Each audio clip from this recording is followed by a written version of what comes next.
ये आपका अगला एलिमेंट है SC, S बड़ा होगा C छोटा होगा। स्कैंडियम 2145, इसका इलेक्ट्रॉनिक विन्यास 282, जो बाकी बचे बीच में डाल दीजिए क्योंकि 4s के बाद 3d आता है। ये तीसरे सेल में इलेक्ट्रॉन भरने लगते हैं। ऐसा क्यों होता है?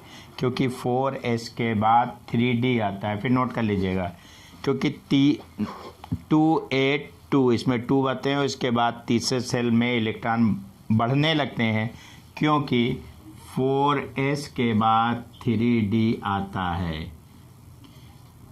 बाद 4s के बाद ये आपका नोट होना चाहिए। ऐसा इसलिए होता है, नोट 4s के बाद 3d आता है। ये पॉइंट आपसे कोई पूछ दे कि ये इसमें क्यों नहीं इलेक्ट्रॉन गए, 2883 क्यों नहीं हो गया, तो ये गलत हो जाएगा। आपको सीधे लिखना है 2883, अगर जो लिखेगा वो गलत होगा। ऐसा इसलिए होता है कि 4s के बाद 3d आता है। ये पॉइंट याद होना चाहिए। आपका यही इसका जवाब होगा कि तीसरे सेल में इलेक्ट्रॉन आपके 9 हो जाएंगे। ये देखिए 1 2 K में 1 2 3 4 5 6 7 8, 1 2 3 4 5 6 7 8 9 और यहाँ पे 2। ये आपका स्कैंडियम हो गया। Ti है 22 होता है, ऊपर 48 होता है। टाइटेनियम बोलता है। इसके इलेक्ट्रॉन कितने 22 हैं। 282 यहाँ पे डालिए, जो बाकी बचे यहाँ लिख दीजिए। कैसे करेंगे? 2 करेंगे, 8 करेंगे, 2 यहाँ लिख देंगे।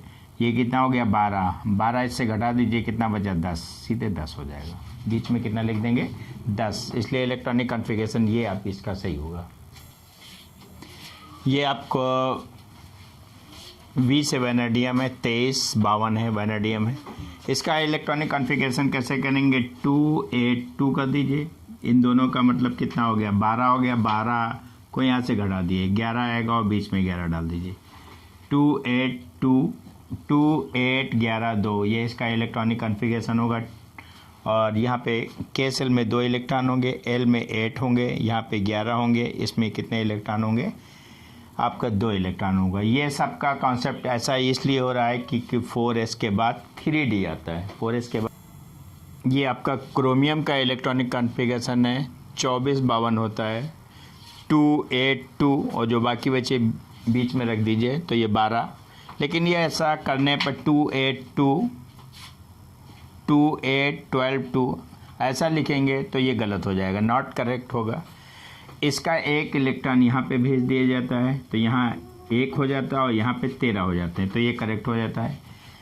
एक तो पॉइंट ये है 4s के बाद 3d आता है, और 3d 4s का एक इलेक्ट्रॉन 3d में चला जाता है। 4s का एक इलेक्ट्रॉन 3d में चला जाता है और वो element more and more stable हो जाता है। क्या हो जाता है?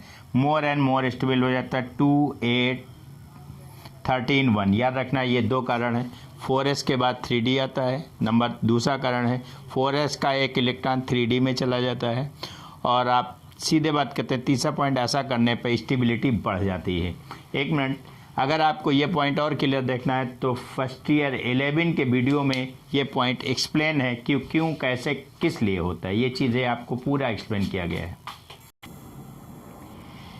ये मैग्नीज है, 2555 होता है, 25 इलेक्ट्रॉनिक बैलेंस। इसका कैसे करेंगे? 282, जो बाकी बचे बीच में डाल दिए 13, बीच में आ जाएगा 13। 2 8 13 2, तो ऐसा इसलिए होता है कि 4s के बाद 3d आता है।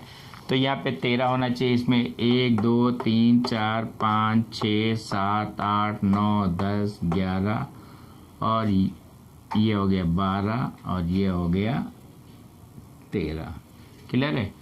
1 2 3 4 5 6 7 8 9 10 11 12 13, ये आपका हो गया मैग्नीज। इसकी वैलेंसी आपको सीधे पता ना चलनी चाहिए। वैलेंसी इसकी 2 भी होती है और 4 भी होती है। ऑक्सीडेशन स्टेट इसकी, ऑक्सीडेशन स्टेट इसकी 2 भी होती और 4 भी होती। इसका एक एग्जाम्पल देख लीजिए, Mn वैलेंसी 4, ऑक्सीजन कि वैलेंसी 2, सिंपल रेशियो कैंसिल 2 और 1, इन दोनों का मल्टीप्लाई करेंगे सीधे कंपाउंड आएगा MnO2, मैग्नीज डाइऑक्साइड। कंपाउंड का नाम क्या होगा? Manganese dioxide.